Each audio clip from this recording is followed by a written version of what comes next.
Good morning, students.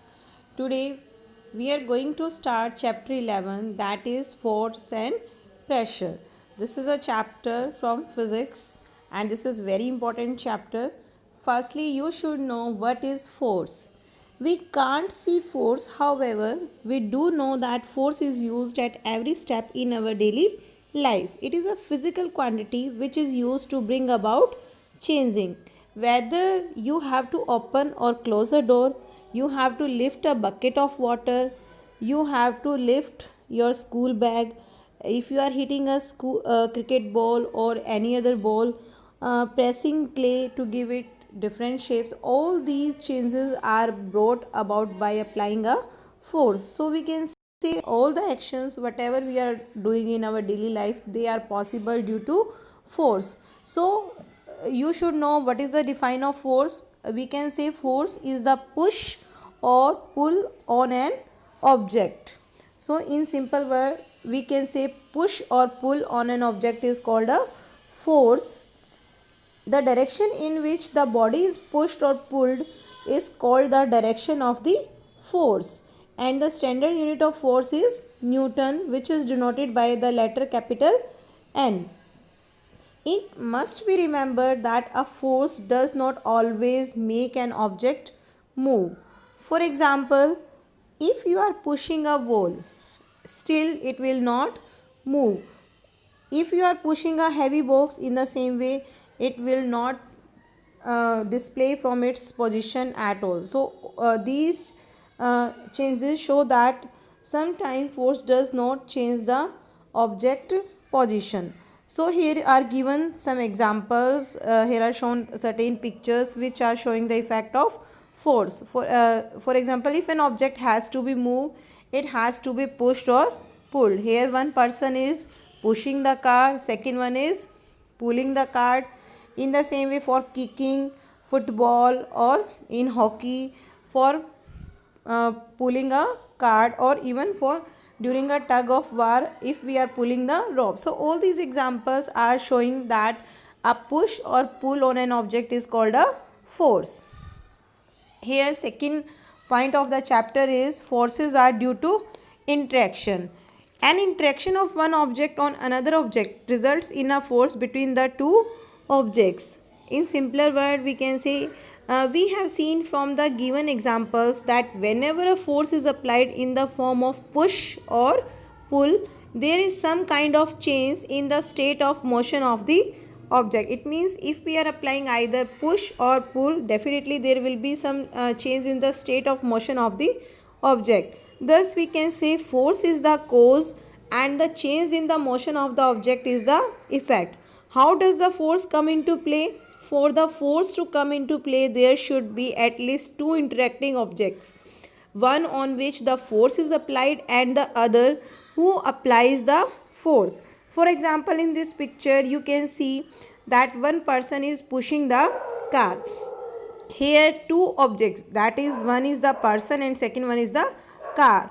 These two are in direct contact with each other. Therefore the force comes into play. But if the man in another position, you just consider that the man is standing behind a stationary car, will the car move due to the presence of the person behind it? Certainly not, till the person will not push the car. So in this way we can say the two objects must be in interaction with each other to come force into play. So we can say two objects interact for the force to come into play. Now exploring forces, how we can calculate the resultant force.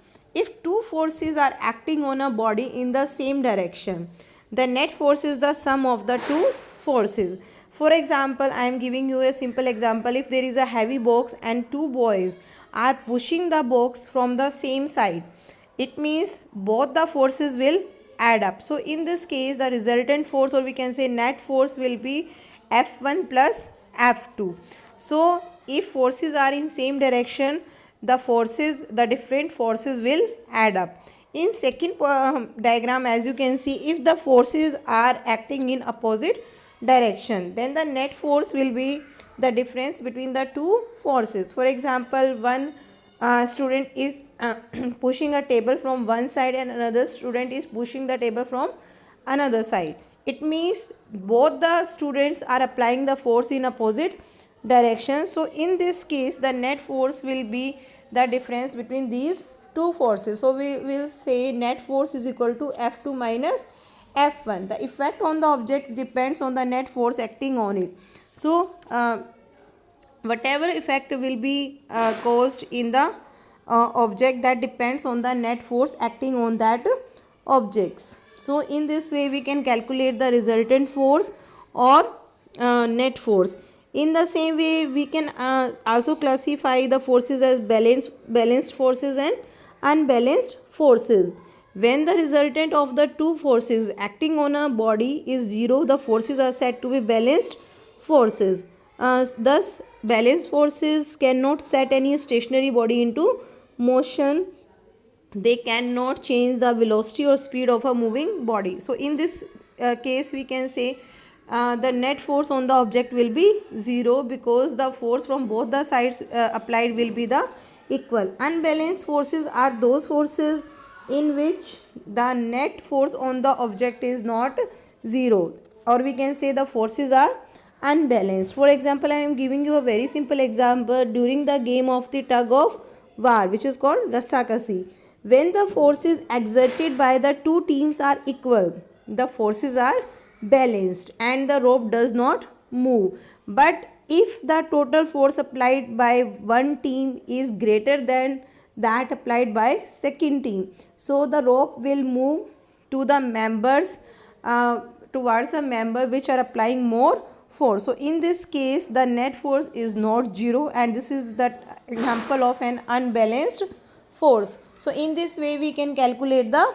net force. Now effects of force on an object. In short, we have said that a push or pull on an object is called a force. Now whenever a force is applied on an object, there are certain changes which occur in an object. Number one, force can make an object to move from rest. So we can say if any object is at rest and we are applying some force, it can move from its rest position. Second, force can stop a moving object. For example, if there is some moving ball on the floor and we stop it by applying force. So if any object is moving, we can stop it by applying the force. Third one, force can change the speed of an object if it is moving. If we are applying force, we can even increase or decrease the speed of any moving object.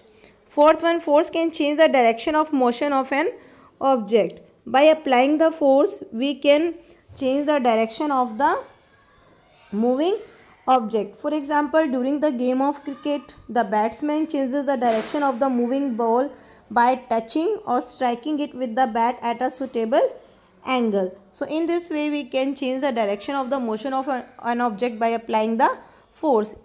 Fifth one is force can change the shape of an object. So for example, you can see when a spring is pulled, its shape and size changes. In the same way, when a rubber band is stretched, its shape and size changes. In the same way, when you are applying even force on a toothpaste tube, the tube changes its shape on squeezing and the paste comes out. So in this way we can say force can also change the shape of an object, and whenever force is acting on an object, one or more than these effects can be caused by force. So all these are the effects of force on an object. So in this way you can learn that force is in short, I am telling that force is a push or pull an object, and whenever force comes into play, it means the two objects are interacting with each other, and all these are the effects caused by the force. A force may cause only single effect or more than one effect on any object. Thank you. Have a nice day.